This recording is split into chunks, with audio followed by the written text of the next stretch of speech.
నేను చికెను, అల్లం వెల్లుల్లిపాయల paste, garam masala, chicken masala, పెరుగు, ఉప్పు, కారం, పసుపు వేసి నేను ముందుగా ఇలాగ మిక్సీ కలిపేసుకున్నాను.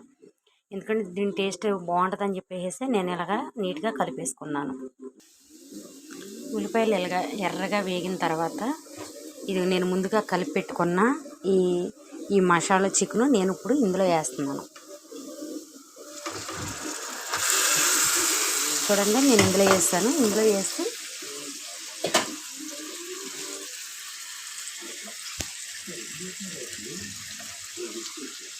ఒకసారి కలుపుకుంటున్నాను. నేను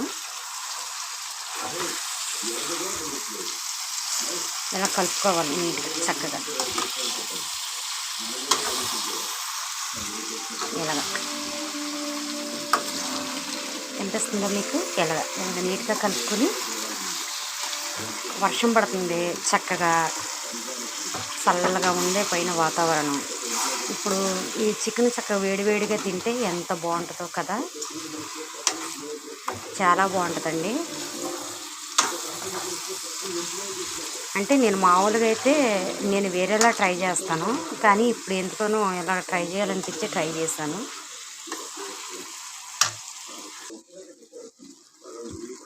మధ్య మధ్యలో ఇలాగ ఒక్కొక్కసారి కలుపుకుంటూ ఉంటే ఒకవేళ అడుగు కానీ పడద్దేమో, అడుగు పట్టుకోకుండా మాడకోకుండా ఉంటుందని చెప్పేసి కలుపుతున్నాను ఇలాగా. చూడండి ఫ్రెండ్స్, చూడటానికి చాలా ఇదిగా ఉంది. అయితే ఇంకా అవ్వలేదు, స్టార్టింగ్లోనే ఉంది.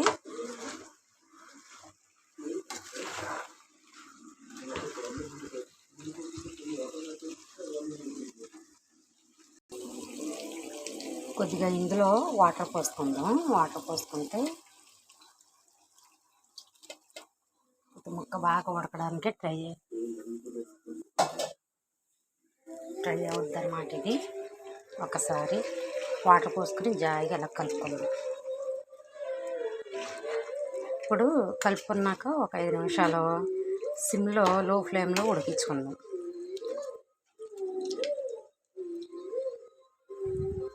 నోరు ఊరుతుందా మీకు?